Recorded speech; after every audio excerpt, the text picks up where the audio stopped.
Hello everyone, this is Lucy, and in this video I will show you how to save Instagram draft reels in gallery without posting them. So first, you need to open your Instagram and make sure you are logged in your account. So you need to go to your profile and click on this reels icon at the center of the page.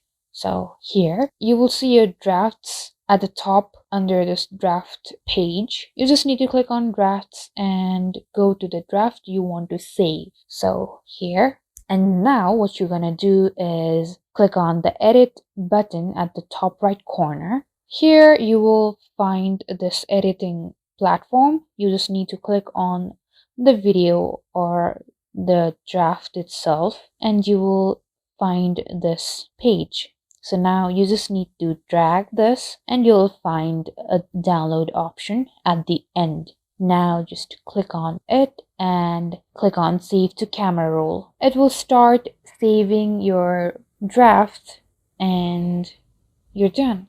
It has successfully saved this draft in my gallery, and that's it. Thank you guys for watching. For more videos, don't forget to like and subscribe, and I'll meet you guys in the next video.